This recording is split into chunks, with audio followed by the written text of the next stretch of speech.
गरीब घर की बेटी, बेटियां किसी से कम नहीं। कहानी एक ऐसी माँ की जिसके सपने और लालच इतने बड़े थे कि उसने उसे पूरा करने के लिए अपनी सगी बेटी को भी नहीं बख्शा।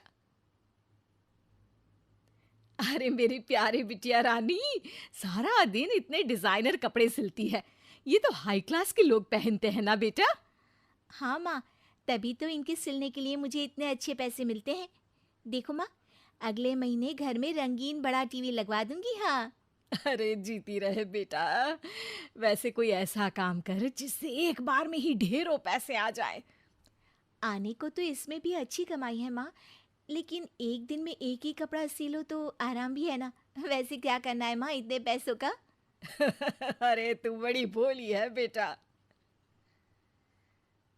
अरे ओ रायना के पापा, देखो तो। रायना के लिए मैंने एक लड़का देखा है। पैसे तो इतने हैं कि लाखों रोज इधर से उधर हो भी जाए तो पता ना चले। वो तो ठीक है, लेकिन इतने बड़े घर का लड़का हमारी रायना से शादी क्यों करेगा? अरे कैसी बात कर रहे हैं आप? क्यों नहीं करेगा? अरे करेगा ना, कमी क्या है हमारी रायना में? अच्छा, अब फोटो तो दिखा दो, कैसा है लड़का? कहीं ऐसा ना हो कि कोई बूढ़ा निकले। अरे थोड़ी सी उम्र में बड़ा लड़का कोई बूढ़ा नहीं होता। ये देखो। फोटो किसी लड़के की नहीं, बल्कि एक आदमी की थी। ये क्या बकवास है? कौन है ये? इसके बेटे की फोटो दिखाओ। ज ज जी, ये वो लड़का ही है। अरे साधना, तुम सगी माँ हो या सौतेली? अरे पैसा रहेगा तो राज करेगी ना। मेरे जीते जी मैं अपनी बेटी की शादी इतने बूढ़े आदमी से बिल्कुल नहीं करूंगा। जब मैं अपनी बेटी के लिए लड़का पसंद नहीं कर सकती, तो मेरा इस घर में रहने का अधिकार ही नहीं है। जैसे ही वो जाने लगती है कि तभी राइना वहां आ जाती है। माँ, आप जहाँ बोलेंगी मैं वहां शादी कर लूंगी। आप कहीं मत जाइए। और फिर राइना की शादी अपने से 11 साल बड़े राधा राम से हो जाती है। शादी के बाद एक दिन, अरे माँ, कैसे आना हुआ आपका? अरे बेटी, घर में आने के लिए कुछ सोचना होता है क्या? ये लो, पूरे 2 दर्जन केले हैं बेटा। शुक्रिया माँ। वैसे और बताइए। बेटा, तेरे पापा की तबीयत खराब हो गई है और तू तो जानती है कि उनकी कमाई कितनी है। अगर तुझसे कुछ पैसों का इंतजाम हो जाए तो। माँ, मेरे पास पैसे कहाँ से आएंगे? अरे वाह बेटी, तू तो गिरगिट की तरह रंग बदल रही है। अरे तुझे पढ़ाया लिखाया, तेरी शादी में पैसा लगाया, अब तेरे मायके वालों को जरूरत है तो तू ऐसे जवाब देगी? अरे अरे माँ, ऐसे मत बोल। मेरी मुंह दिखाए में जो पैसे मिले थे ना, वो मैं तुझे दे देती हूँ। लेकिन अगली बार से आपको जब पैसों की जरूरत हो तो आप कुछ दिनों पहले ही बता देना। अरे ठीक है ठीक है, तो अभी से सुन ले।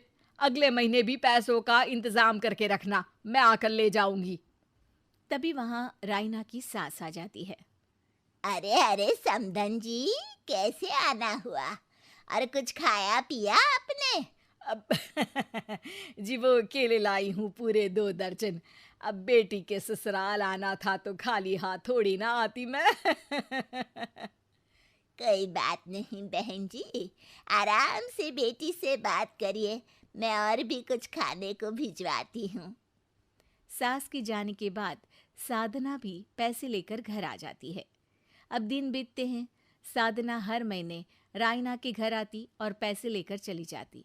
लेकिन एक दिन अचानक रायना की सास का फोन साधना पर आता है।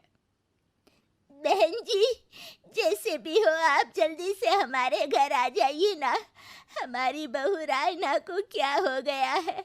न बोल रही है न हिल रही है। हैं? अरे मार तो नहीं डाला मेरी मासूम बेटी को? साफ साफ बोल देती हूँ, मेरी बेटी को कुछ भी हुआ होगा ना तो मैं तुम लोगों को कंगाल कर दूंगी, क्लेम कर दूंगी करोड़ों का। अरे क्या हुआ भाग्यवान, कहाँ से करोड़ों आ रहे हैं? अरे मार डाला हमारी बिटिया को उन लोगों ने। हैं? क्या बोल रही हो तुम? मैंने तो पहले ही बोला था कि लड़का ठीक नहीं है। दोनों रायना के घर पहुंचते हैं, जहां रायना का पति कहता है, अरे अरे आप डरिए नहीं, डॉक्टर ने कहा है कि वो अब खतरे से बाहर है।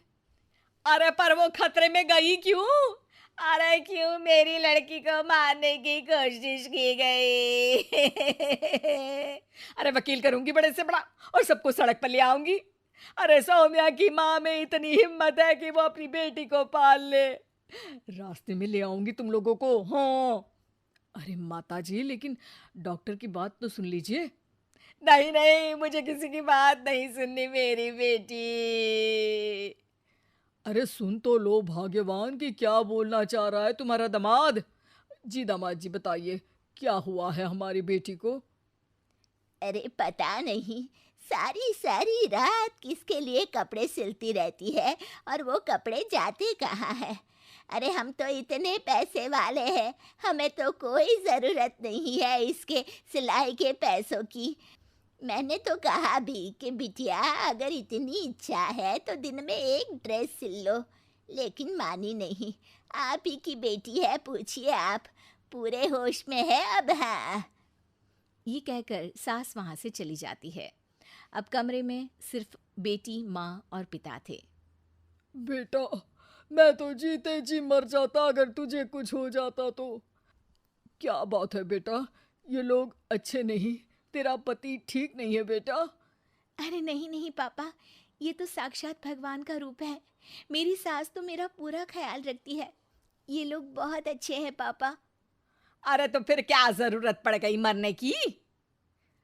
माँ, पता ही नहीं चला, सारी सारी रात काम करती रहती। आपको पैसे भी तो देने थे, लेकिन ये नहीं पता था कि सेहत खराब हो जाएगी। अरे पैसे देने थे तो सास से या पति से लेकर दे देती। नहीं नहीं माँ, ये मेरे सम्मान के खिलाफ था। आप लोगों ने मुझे इस लायक बनाया है कि मैं आप लोगों की मदद अपने पैसों से करूं। पिता को साधना पर बहुत गुस्सा आता है, लेकिन साधना की आंखों में आंसू होते हैं। मुझे माफ कर दे बेटा, मैंने कभी नहीं सोचा था कि तू इतनी स्वाभिमानी निकलेगी। बेटा, मैंने अपने लालच में तेरा जीवन बर्बाद कर दिया, मुझे माफ कर दे